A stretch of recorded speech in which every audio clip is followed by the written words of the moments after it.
University کی راہداریوں میں ہمیشہ کی طرح چہل پہل تھی، لیکن جیسے ہی پروفیسر آبدار کلاس میں داخل ہوئے ایک دم سناٹا چھا گیا۔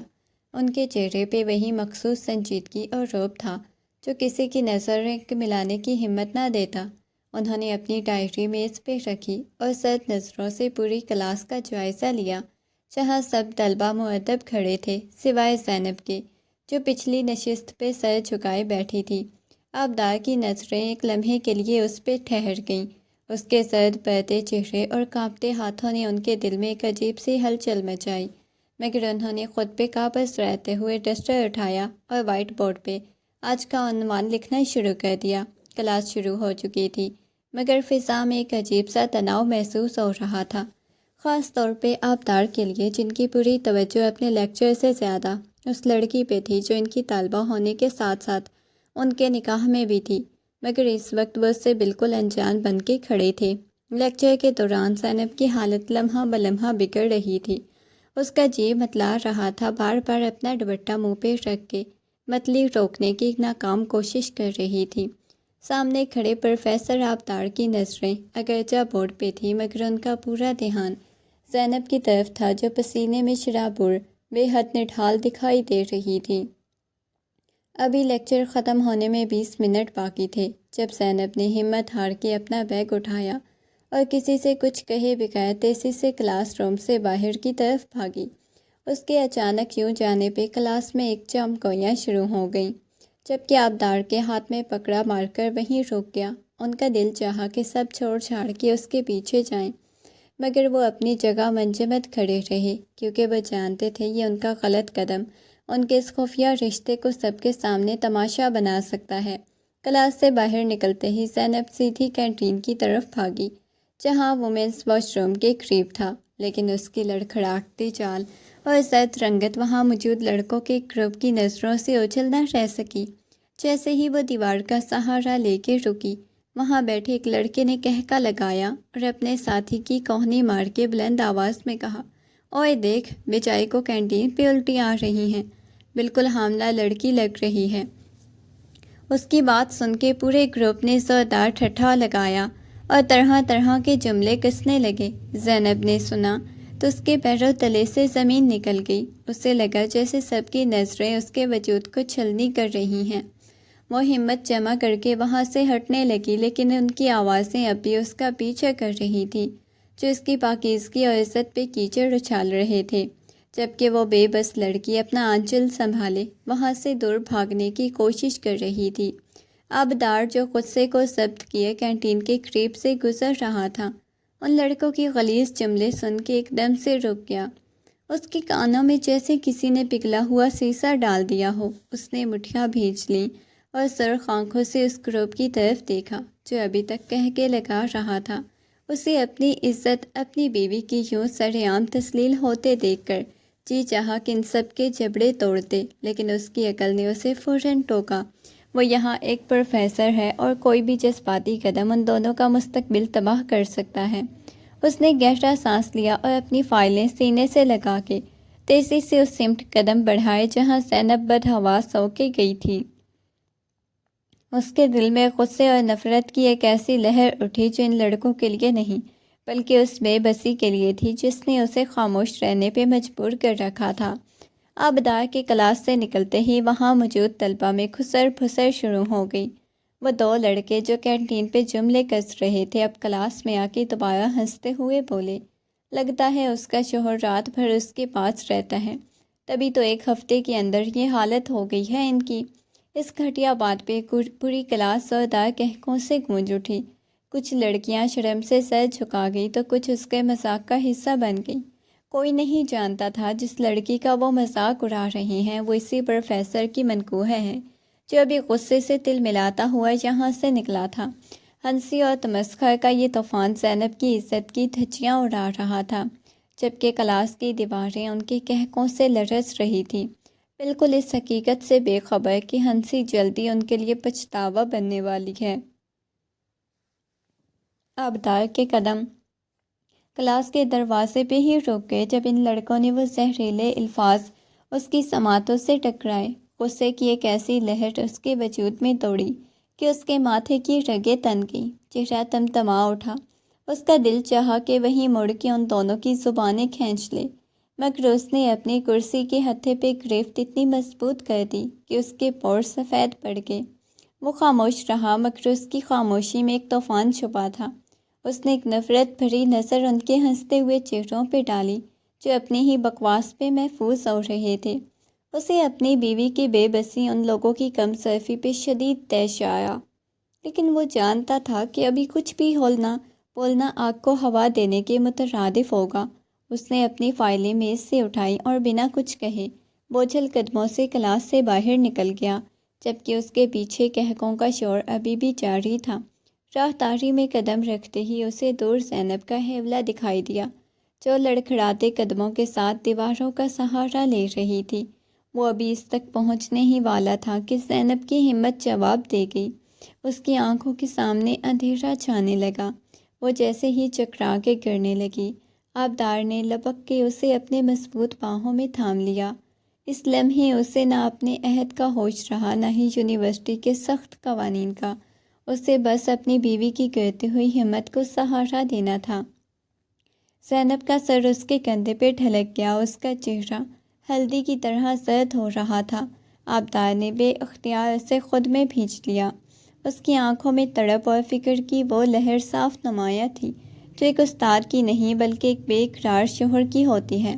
آبدار نے جب زینب کو اپنی باہوں میں سمیٹا تو اسے محسوس ہوا کہ وہ بخار سے تپ رہی ہے، اس کا وجود لرز رہا ہے۔ وہ دو لڑکے جو کینٹین سے اس کا پیچھا کرتے ہوئے آ رہے تھے، یہ منظر دیکھ کر وہیں ٹھٹک کے رہ گئے۔ ان کے چہروں پہ پھیلی وہ کمینی ہنسی اب حیرت اور بوکھلاہٹ میں بدل چکی تھی۔ پوری راہداری میں موجود طلبہ کی نظریں ان دونوں پہ گڑ گئی تھیں۔ ایک عجیب سا سناٹا چھا گیا جس میں صرف آبدار کی بھاری سانسوں کی آواز سنائی دے رہی تھی۔ آبدار نے ایک لمحے کے لیے ان لڑکوں کی طرف دیکھا۔ اس کی نظروں میں موجود وحشت اور غصہ اتنا شدید تھا کہ ان کی نظریں جھک گئیں۔ اسے اس وقت کسی کی پرواہ نہیں تھی، نہ اپنی نوکری کی، نہ ہی ان لوگوں کی جو انگلیاں اٹھا رہے تھے۔ اس نے اپنے بازوؤں کی گرفت زینب کے گرد مضبوط کی، جیسے وہ اسے دنیا کی ہر نظر، ہر زہریلے جملے سے بچا لینا چاہتا ہو۔ زینب کی نیم و آنکھوں نے ایک پل کے لیے اپنے شوہر کا چہرہ دیکھا، پھر وہ مکمل طور پہ نڈھال ہو کے اس کے سینے سے لگ گئیں، گویا اسے اپنی پناہ گاہ مل گئی ہو۔ آبدار نے اسے گود میں اٹھایا اور تیکھے قدموں سے پارکنگ کی طرف بڑھ گیا، جبکہ پیچھے کھڑے لوگوں کے لیے یہ ایک ایسا دھماکہ خیز منظر تھا جس نے یونیورسٹی کی تاریخ میں ہلچل مچا دی۔ آبدار نے جب زینب کو اپنی گود میں اٹھا کے پارکنگ کی طرف دوڑ لگائی، اسے پیچھے اٹھنے والے شور اور حیرت زدہ آوازوں کی کوئی پرواہ نہیں تھی۔ اسے بس یہ فکر کھائے جا رہی تھی کہ زینب کا جسم برف کی طرح ٹھنڈا کیوں پڑ رہا ہے۔ اس نے اسے گاڑی کی پچھلی نشست پہ نہایت احتیاط سے لٹایا اور خود ڈرائیونگ سیٹ پہ بیٹھ کر گاڑی پوری رفتار سے یونیورسٹی کے گیٹ سے باہر نکال لی۔ راستے بھر اس کا ایک ہاتھ سٹیئرنگ پہ اور دوسرا پیچھے مڑ کے زینب کے ماتھے کو چھو رہا تھا، جیسے وہ اسے یقین دلا رہا ہو کہ وہ اب محفوظ ہے۔ ہسپتال کے ایمرجنسی وارڈ میں پہنچتے ہی اس نے ڈاکٹروں کو آوازیں دینا شروع کر دی۔ اس کا لہجہ ایک پروفیسر کا نہیں بلکہ ایک ہارے ہوئے انسان کا تھا جو اپنی زندگی کی سب سے قیمتی متاع جان بچانے کی تگ ود میں کر رہا تھا۔ نرسوں نے جب زینب کو اسٹریچر پہ ڈال کے اندر منتقل کیا تو آبدار کو وہیں راہداری میں روک دیا گیا۔ وہ بے بسی سے بند دروازے کو دیکھتا رہا۔ اس کے ذہن میں بار بار کینٹین پہ کہے گئے وہ غلیظ جملے ہتھوڑوں کی طرح بج رہے تھے۔ اسے اپنے آپ پہ غصہ آ رہا تھا کہ اس نے زینب کو اس حال میں اکیلا کیوں چھوڑا، کیوں وہ ان بدتمیز لڑکوں کے جبڑے وہیں پہ نہیں توڑ سکا۔ مگر اب دعا اور انتظار کے سوا اس کے پاس کوئی راستہ نہیں تھا۔ تقریباً 20 منٹ کے طویل انتظار کے بعد جب ڈاکٹر وارڈ سے باہر نکلی تو اس کے چہرے پہ اطمینان بخش مسکراہٹ تھی، لیکن آبدار کی حالت ایسی تھی جیسے اس کی جان سولی پہ لٹکی ہو۔ ڈاکٹر نے اس کے قریب آ کے دھیمی آواز میں مبارکباد دیتے ہوئے کہا، پروفیسر صاحب، پریشانی کی کوئی بات نہیں، حمل کی ابتدائی علامات اور کمزوری کی وجہ سے طبیعت بگڑی ہے، وہ امید سے ہیں۔ یہ الفاظ سنتے ہی آبدار کے قدموں تلے سے زمین ساکت ہو گئی۔ ایک لمحے کے لیے اس کے ذہن میں خوشی کا ایک سیلاب امڑ آیا کہ وہ باپ بننے والا ہے، لیکن اگلے ہی پل اسے یونیورسٹی کا وہ ماحول، وہ جملے، وہ نامکمل ڈگری یاد آئی جس کی خاطر انہوں نے اس رشتے کو چھپایا۔ اس کا دل چاہ رہا تھا کہ وہ چیخ کے اپنی خواہش کا، اپنی خوشی کا اظہار کرے، مگر ذمہ داریوں اور حالات کے بوجھ نے اسے وہیں منجمد کر دیا۔ اس نے لرزتے ہاتھوں سے اپنا چہرہ صاف کیا اور ڈاکٹر کا شکریہ ادا کر کے بوجھل قدموں سے زینب کے کمرے کی طرف بڑھا، جہاں وہ اب ہوش میں آ رہی تھی، مگر اس کی آنکھوں میں ابھی بھی وہی خوف اور بے بسی تھی جو کینٹین کے واقعے نے پیدا کی۔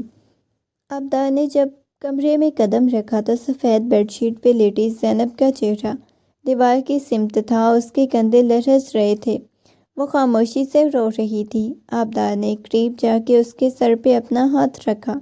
زینب نے تڑپ کے اسے دیکھا، اس کی آنکھوں میں ڈھیروں شکایتیں اور کرب تھا۔ آبدار، وہ سب کیا کہہ رہے تھے؟ میری عزت کا کیا بنے گا؟ اس کی آواز میں ایک ایسی ٹوٹ پھوٹ تھی کہ آبدار کا دل کٹ کے رہ گیا۔ اس نے جھٹکے سے زینب کے ماتھے پہ بوسہ دیا اور نہایت ہی نرمی سے اس کا ہاتھ اپنے دونوں ہاتھوں میں لے لیا۔ شکوہ نہ کرو زینب، وہ جاہل لوگ ہماری حقیقت سے نا واقف ہیں۔ تمہاری عزت میری عزت ہے اور میں کسی کو اچھالنے نہیں دوں گا۔ اس نے ایک گہرا سانس لے کے اسے ڈاکٹر کی دی ہوئی خوشخبری سنائی تو زینب کے آنسو پلکوں روک گئے۔ حیرت اور ممتا کے ایک انوکھے احساس نے اس کے دکھ پہ مرہم رکھا، مگر آبدار کے اندر ایک طوفان مچا ہوا تھا۔ وہ جانتا تھا ہسپتال کے باہر کی دنیا اتنی نرم دل نہیں، اسے اب اس دوہرے رشتے کی حفاظت کے لیے کسی بڑے فیصلے کی ضرورت ہے۔ زینب کی آنکھوں میں خوشی کی ایک لہر دوڑ گئی، مگر وہ جلد دوبارہ خوف کے سائے میں گم ہو گئی۔ آبدار، اگر یونیورسٹی میں سب کو پتہ چل گیا تو مجھے جینے نہیں دیں گے، آپ کا کیریئر، آپ کی عزت سب داؤ پہ لگ جائے گی۔ اس نے ہچکیاں لیتے ہوئے آبدار کا ہاتھ مضبوطی سے تھام لیا۔ آبدار نے اسے سہارا دے کے بٹھایا، اس کے چہرے پہ بکھرے بالوں کو پیچھے کرتے ہوئے نہایت سنجیدگی سے اسے دیکھا۔ اس کے لہجے میں اب وہ نرمی نہیں تھی بلکہ ایک چٹان جیسی سختی تھی۔ تم اب اکیلی نہیں ہو زینب، ہمارے درمیان اب ایک اور جان آ گئی ہے اور اس کی خاطر مجھے اب بزدلوں کی طرح چھپنا نہیں ہے۔ میں تمہیں اس حال میں ان بھیڑیوں کے سامنے تنہا نہیں چھوڑ سکتا۔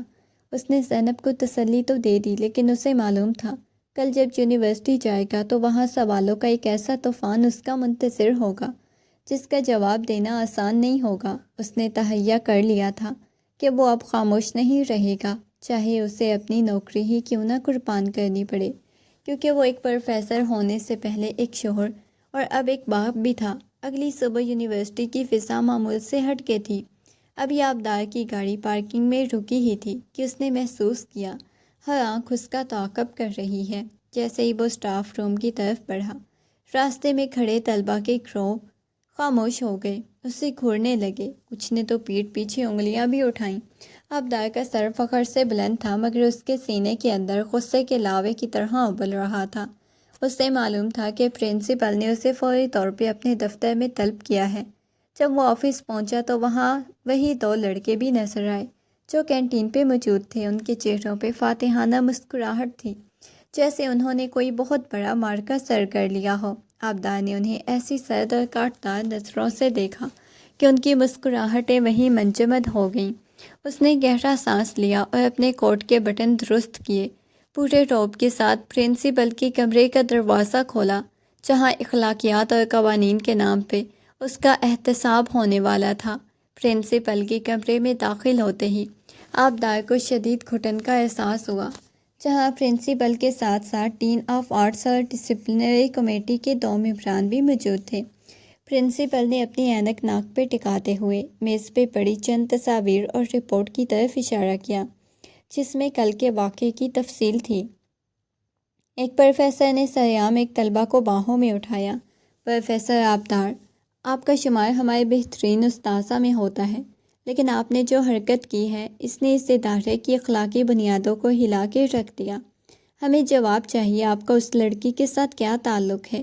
پرنسپل کا لہجہ تحقیق آمیز تھا۔ آبدار نے ایک لمحے کے لیے ان کے چہروں پہ پھیلی ہوئی مصنوعی پارسائی کو دیکھا، پھر خاموشی سے اپنے بٹوے سے وہ تہہ کیا ہوا کاغذ نکالا جو ہمیشہ اپنے دل کے قریب رکھتا تھا۔ اس نے وہ نکاح نامہ پوری قوت کے ساتھ میز پہ پٹک دیا، جس کی آواز پورے کمرے میں گونجی۔ یہ رہا میرا جواب۔ یہ وہ لڑکی میری طلبہ ہونے سے پہلے میری منکوحہ ہے، وہ میری عزت ہے، میری بیوی ہے۔ اب بتائیے، کیا ایک شوہر کو اپنی بیمار بیوی کو سہارا دینے کے لیے بھی آپ کے فرسودہ قوانین سے اجازت لینی پڑے گی؟ آبدار کی گرجدار آواز نے کمرے میں موجود ہر شخص کو گنگ کر دیا۔ پرنسپل کے آفس میں جیسے سکتہ طاری ہو گیا۔ میز پہ بڑا نکاح نامہ ان کے تمام سوالوں اور اعتراضات کا منہ بولتا منہ توڑ جواب تھا۔ وہ دو لڑکے جو باہر کھڑے اس تماشے کا انتظار کر رہے تھے، گویا ان کے چہرے تو سفید پڑ گئے جب انہیں حقیقت کا علم ہوا کہ آبدار کی آنکھوں میں غصے کی سرخی اب بھی موجود تھی۔ اس نے میز پہ جھک کے پرنسپل کی آنکھوں میں آنکھیں ڈال کے کہا، آپ کو اعتراض میرے کردار پہ تھا، یہ اس بات پر کہ میں نے ایک گرتی ہوئی عورت کو سنبھالا۔ کہ ایک پروفیسر ہونے کا مطلب یہ ہے کہ میں انسانیت اور اپنی غیرت بھول جاؤں؟ پرنسپل نے لرزتے ہاتھوں سے وہ کاغذ اٹھایا اور اسے بغور دیکھنے لگے۔ ان کے پاس بولنے کو کچھ باقی نہیں بچا تھا۔ کمیٹی کے ارکان جو تھوڑی دیر پہلے اخلاقیات کا درس دینے کو تیار بیٹھے تھے، اب ایک دوسرے کے چہرے دیکھ رہے تھے۔ آبدار نے اپنا نکاح نامہ واپس اٹھایا اور جیب میں ڈالتے ہوئے نہایت حقارت سے ان لڑکوں کو دیکھا جو اب وہاں سے کھسکنے کی کوشش کر رہے تھے، لیکن آبدار کے لیے حساب ابھی ادھورا تھا۔ آبدار پرنسپل کے آفس سے نکلا تو اس کا جاہو جلال دیکھنے والا تھا۔ وہ سیدھا ان دو لڑکوں کی طرف بڑھا جو کوریڈور کے کونے میں دب کے کھڑے تھے۔ ان کی جان نکل رہی تھی۔ جیسے ہی وہ ان کے قریب پہنچا تو آبدار نے ایک لڑکے کا گریبان پوری قوت سے دبوچ لیا، اسے دیوار کے ساتھ جا لگایا۔ اس کی آنکھیں خون کی طرح سرخ ہو رہی تھیں۔ تمہیں بڑا شوق تھا نا یہ جاننے کا کہ رات بھر اس کے پاس کون آتا ہے؟ آبدار کی آواز میں وہ دھاڑ تھی جس نے پوری راہداری کی طلبہ کو ساکت کر دیا۔ میں رہتا ہوں اس کے پاس، وہ میری بیوی ہے، میرے گھر کی عزت ہے۔ اس نے دوسرا ہاتھ اٹھا کے اس لڑکے کے جبڑے پہ ایک ایسا بھرپور مکہ چڑھ دیا کہ وہ وہیں ڈھیر ہو گیا، جبکہ دوسرا لڑکا خوف سے تھر تھر کانپنے لگا۔ وہاں موجود سیکیورٹی گارڈ اور دیگر اساتذہ دوڑے آئے تاکہ آبدار کو روک سکیں، مگر آج ایک استاد کا صبر ختم ہو چکا تھا۔ ایک شوہر کی غیرت بیدار تھی جو اپنی بیوی پہ اچھالے گئے کیچڑ کا ایک حساب چن کے لینا چاہتا تھا۔ یونیورسٹی کے دیگر اساتذہ اور سیکیورٹی عملے نے بمشکل آبدار کو ان لڑکوں سے دور کیا، لیکن اس کا غصہ ابھی ٹھنڈا نہیں ہوا تھا۔ وہ ہانپ رہا تھا۔ اس کی نظریں ان لڑکوں پہ جمی تھیں جو اب زمین پہ گرے اپنی جان کی بھیک مانگ رہے تھے۔ پورا کوریڈور تماشائیوں سے بھر گیا تھا۔ ہر کوئی حیرت اور خوف کے ملے جلے جذبات کے ساتھ اپنے اس پروفیسر کو دیکھ رہا تھا جو ہمیشہ خاموش اور سنجیدہ رہتا، مگر آج ایک بپھرے ہوئے شیر کی طرح اپنی عزت کے لیے لڑ رہا تھا۔ آبدار نے اپنے بکھرے ہوئے بال درست کیے اور وہاں موجود ہجوم کو مخاطب کر کے بلند آواز میں کہا، آج کے بعد اگر کسی نے بھی میری بیوی کے خلاف ایک لفظ بھی بولا تو یاد رکھنا وہ اس یونیورسٹی میں اپنا آخری دن دیکھے گا۔ اس کی گرجدار آواز نے سب کے دلوں میں ہیبت طاری کر دی۔ وہ کسی کی پرواہ کیے بغیر وہاں سے مڑا اور تیز قدموں کے ساتھ اپنی گاڑی کی طرف بڑھا، کیونکہ اسے اب اپنے گھر پہنچنا تھا جہاں اس کا بوڑھا باپ اور ایک پریشان بیوی اس کے فیصلے کے نتائج بھگتنے کے لیے موجود تھی۔ آبدار جب گھر پہنچا تو گھر کی فضا پہلے ہی بوجھل تھی۔ اس کے والد جو ریٹائرڈ جج تھے، اصولوں کے معاملے میں نہایت سخت، لاؤنج میں بیٹھے اخبار پڑھ رہے تھے، لیکن ان کے چہرے کی سختی بتا رہی تھی خبر ان تک پہنچ چکی ہے۔ جیسے ہی آبدار داخل ہوا، انہوں نے اخبار میز پہ پٹکا اور خونخوار نگاہوں سے اسے دیکھنے لگے۔ کیا اسی دن کے لیے میں نے تمہیں اس عہد تک پہنچایا کہ تم ہمارے خاندانی راز کو سڑک کا تماشا بنا دو؟ آبدار خاموشی سے اپنے والد کے سامنے سر جھکا کے کھڑا رہا۔ اسے معلوم تھا کہ اس کے والد کی انا کو ٹھیس پہنچی ہے، مگر اس کا ضمیر مطمئن تھا کہ اس نے تحمل سے جواب دیا، بابا وہ تماشا نہیں، میری بیوی ہے، اس وقت اسے میری ضرورت تھی۔ اس کے والد کا غصہ ابھی ٹھنڈا نہیں ہوا تھا کہ انہوں نے حقارت سے اسے دیکھا اور کمرے سے باہر نکل گئی، جبکہ آبدار وہیں کھڑا اپنی قسمت اور اصولوں کی اس جنگ میں خود کو تنہا محسوس کرنے لگا۔ آبدار بوجھل دل کے ساتھ اپنے کمرے میں داخل ہوا۔ وہاں اندھیرا تھا۔ زینب بستر پہ لیٹی دیوار کی سمت میں منہ کیے خاموشی سے آنسو بہا رہی تھی۔ آبدار کی آہٹ پا کے اس نے اٹھنے کی کوشش کی، لیکن آبدار نے آگے بڑھ کے اسے روک دیا، خود اس کے سرہانے بیٹھ گیا۔ تمہیں آرام کرنے کی ضرورت ہے زینب، ان سب باتوں کی فکر مت کرو، اس نے نرمی سے کہا، لیکن زینب کی ہچکیاں بند نہ ہوئی۔ آپ نے سب کو کیوں بتا دیا آبدار؟ اب آپ کے والد کبھی مجھے قبول نہیں کریں گے، وہ تو پہلے ہی اس شادی کے خلاف تھے۔ زینب کی آواز میں چھپا وہ کرب آبدار کے سینے میں تیر کی طرح پیوست ہو گیا۔ اسے احساس ہوا کہ باہر کی دنیا سے تو وہ لڑ لے گا، لیکن اپنے ہی گھر کی دیواریں اس کی بیوی کے لیے تنگ ہو رہی تھیں۔ اس نے زینب کا ہاتھ تھام کے اسے یقین دلانے کی کوشش کی کہ سب ٹھیک ہو جائے گا، مگر اس کے اپنے ذہن میں باپ کے کہے ہوئے تلخ جملے، یونیورسٹی کے بدلتے ہوئے حالات، یہ تو بس ایک مشکل سفر کی شروعات تھی۔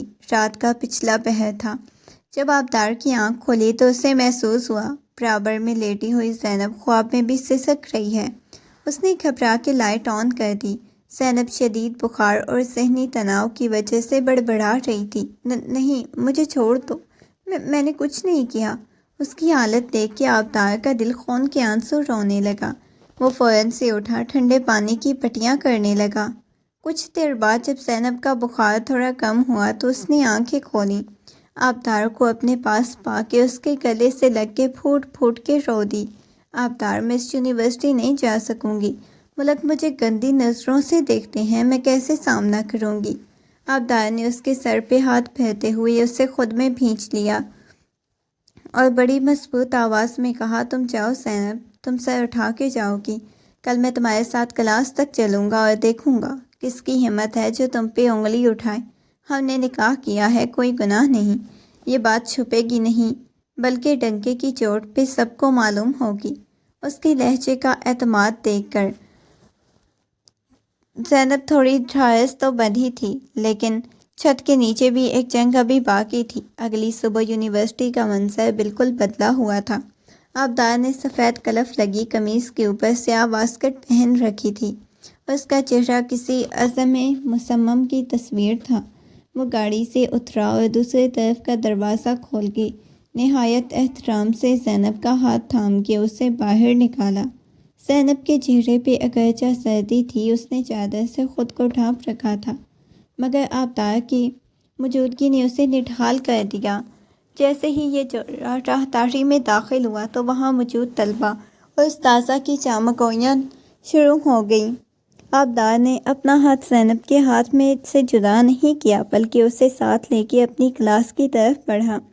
راستے میں ڈین آف آرٹس ملے تو آبدار نے رک کے صرف ایک جملہ کہا، سر یہ میری بیوی ہے، آج سے یہ اپنی تعلیم اسی وقار کے ساتھ مکمل کرے گی جس کی یہ حقدار ہے۔ ان کے لہجے میں کاٹ ایسی تھی کہ ڈین صاحب نے بھی خاموشی سے سر ہلا دیا۔ کلاس کے دروازے پر پہنچ کے آبدار نے زینب کو اس کی نشست تک چھوڑا، پھر خود ڈائس پہ کھڑا ہو کے پوری کلاس کو ایسی نظروں سے دیکھا کہ سب کی نظریں جھک گئی۔ آج کا سبق کتاب سے نہیں بلکہ عزت اور غیرت کے باب سے شروع ہونا چاہیے۔ آبدار نے ڈائس پہ ہاتھ مار پوری کلاس کو مخاطب کیا۔ کمرے میں اس قدر سناٹا تھا کہ گھڑی کی سوئیاں بھی واضح سنائی دے رہی تھی۔ آج میں آپ کو یہاں اردو ادب کا کوئی سبق پڑھانے نہیں آیا، اس نے دھیمی مگر پراسرار آواز میں آغاز کیا، بلکہ میں تو یہ بتانے آیا ہوں رشتوں کا تقدس اور عورت کی حرمت کیا ہوتی ہے۔ آپ میں سے کچھ لوگوں نے کل ایک بیمار لڑکی کی مجبوری کا تماشا بنایا، لیکن یاد رکھیں وہ لڑکی جس پہ آپ انگلیاں اٹھا رہے تھے وہ اس گھر کی عزت ہے جسے میں نے اپنے نام کی چادر دی۔ زینب نے سر جھکاتے ہوئے ڈیسک کو تھام رکھا تھا۔ اس کی آنکھیں خاموش اور آنسو گر کر اس کی کاپی کو بھگو رہے تھے۔ آبدار نے ان دو لڑکوں کی طرف اشارہ کیا جو پچھلی نشستوں پہ سر جھکائے بیٹھے تھے۔ اگر علم انسان کو تمیز اور تہذیب نہیں سکھاتا تو ایسی ٹکریوں کو آگ لگا دینی چاہیے۔ میری اہلیہ یہاں ایک طالبہ کے طور پہ اپنی تعلیم مکمل کرے گی۔ اگر کسی نے دوبارہ اسے اذیت سے گزارنے کی کوشش کی تو وہ میرا سامنا کرنے کے لیے یہ کہہ کر وہ زینب کو ایک تسلی بخش نظر دیکھ کے کلاس سے باہر چلے گئے۔ لیکن اس کے پیچھے کلاس میں موجود ہر طالب علم کی نظر میں اب ملامت ان لڑکوں کے لیے تھی۔ آبدار کلاس سے نکلنے کے بعد زینب نے محسوس کیا فضا کا تناؤ آہستہ آہستہ کم ہے، لیکن اس کے لیے اب بھی اپنی نشست پہ بیٹھے رہنا محال تھا۔ کچھ دیر بعد کلاس میں ایک لڑکی آئی جو پہلے اسے ہمیشہ دور رہتی تھی۔ اٹھ کر زینب کے قریب آ کے اس کے کندھے میں کچھ کہا۔ اس کے کان میں خلوص دیکھ کے زینب کے ضبط کا بندھن ٹوٹ گئے اور وہ دوبارہ سسک پڑی۔ دوسری طرف آبدار اپنے آفس میں بیٹھا فائلیں دیکھ رہا تھا کہ اچانک اس کے موبائل پہ اس کی ماں کی کال آئی۔ آواز میں لرزش تھی۔ بیٹا، تمہارے ابا نے فیصلہ کر لیا ہے، وہ چاہتے ہیں کہ تم اور زینب بھی ابھی اسی وقت یہ گھر چھوڑ دو۔ یہ کہہ کے جس بیٹے نے ان کی سفید داڑھی کا بھرم بازاروں میں نیلام کر دیا، اس کا گھر اس میں کوئی حق نہیں۔ آبدار کے ہاتھ سے قلم گر گیا۔ اسے اندازہ تو تھا کہ رد عمل شدید ہوگا، لیکن یہ نہیں سوچا تھا کہ اس کا اپنا باپ اسے اپنی زندگی سے بے دخل کر دے گا۔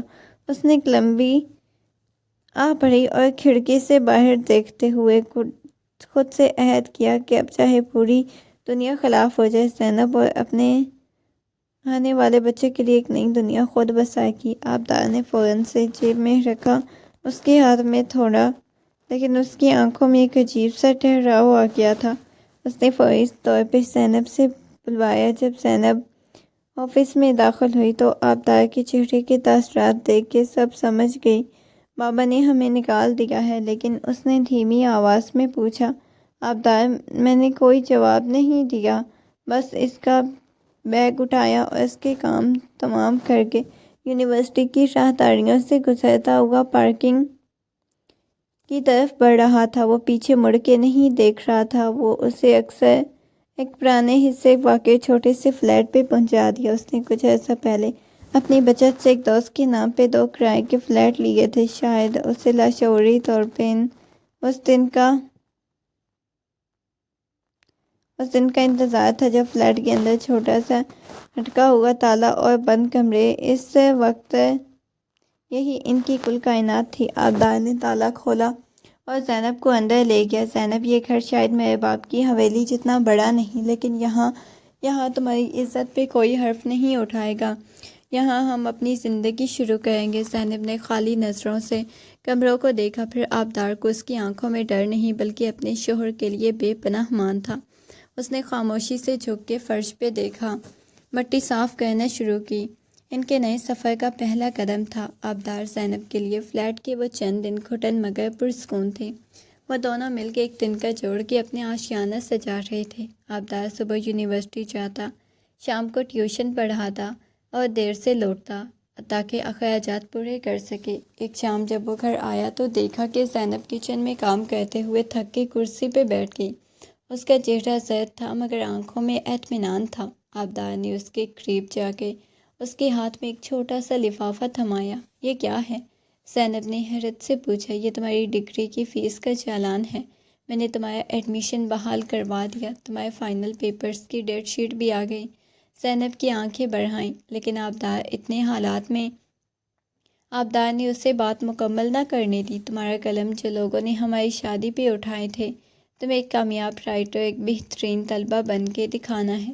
یہی میری جیت ہوگی۔ زینب نے عزم سے سر ہلایا۔ وہ صرف ایک بیوی نہیں تھی بلکہ ایک خواب کی محافظ بھی بن چکی تھی۔ امتحانات کے دن قریب آ رہے تھے۔ زینب نے بش ڈال کے خود کو پڑھائی کے لیے وقف کر دیا تھا۔ وہ رات گئے تک لیمپ کی روشنی میں اپنے نوٹس تیار کرتی۔ آبدار اس کے پاس بیٹھا، اس کی ہمت بندھاتا۔ ایک رات زینب تھک کے کتابوں پہ سر رکھ کے سو گئی تو آبدار نے نہایت محبت سے اس کے سر پہ ہاتھ رکھا اور اسے اپنی محنت وصول ہوتی ہوئی نظر آ رہی تھی۔ بالآخر رزلٹ کا دن آن پہنچا۔ یونیورسٹی کے نوٹس بورڈ پہ جب نتائج آویزاں ہوئے تو ہر طرف ایک نام کی ہی گونج تھی۔ زینب نے نہ صرف اپنی کلاس میں ٹاپ کیا بلکہ پوری یونیورسٹی میں گولڈ میڈل کی حقدار ٹھہری۔ یہ خبر جنگل کی آگ کی طرح پھیل گئی۔ لوگ جو کل تک زینب پہ آواز کستے تھے آج اس کی قابلیت کے معترف ہو چکے تھے۔ آبدار جب یہ خبر گھر پہنچی تو اس کے ہاتھ میں مٹھائی کا ڈبہ اور آنکھوں میں فخر کے آنسو تھے۔ تم جیت گئی زینب، تم نے ثابت کر دیا تم ایک کمزور لڑکی نہیں بلکہ ایک مڈل باوقار صلاحیت رکھنے والی عورت ہو۔ اس نے اپنے ذہن میں آنے والے بچے کے نام کیا جس کی خاطر اس نے ساری جنگ لڑی تھی۔ کچھ ہی دن بعد یونیورسٹی کا نوٹیفیکیشن آن پہنچا۔ ہال کھچا کھچ بھرا ہوا تھا، اسٹیج پہ معززین مہمان بیٹھے تھے۔ زینب نے جب اپنا نام پکارے جانے پہ اسٹیج کی طرف قدم بڑھائے تو پورا ہال تالیوں سے گونج اٹھا، مگر اس کی نظریں صرف ایک شخص کو تلاش کر رہی تھی۔ سامنے پہلی صف میں بیٹھے آبدار کی نظر فخر سے اس پہ جھکی ہوئی تھی۔ زینب نے جب گولڈ میڈل پہنا تو بائک ہاتھ میں لے کے ایک مختصر مگر جامع کہ یہ میڈل میری محنت کا نہیں بلکہ اس اعتبار ایمان کا ہے جو میرے استاد اور میرے شوہر نے مجھ پہ کیا جب پوری دنیا میں میرے خلاف تھی۔ تقریب ختم ہوتے ہی ایک حیرت انگیز موڑ آیا۔ جج صاحب کھڑے تھے، ان کے چہرے کے پاس پرانی سختی ندامت میں بدل چکی تھی۔ جب آبدار اور زینب ان کے قریب پہنچے تو انہوں نے خاموشی سے زینب کے سر پہ ہاتھ رکھا، آبدار کے کندھے کو تھپ تھپایا۔ تم صحیح تھے آبدار، رشتوں کی پہچان حالات کی دھوپ میں ہی ہوتی ہے۔ میں اپنے اصولوں کی جنگ میں اپنی اولاد کو کھو رہا تھا، مجھے معاف کر دو۔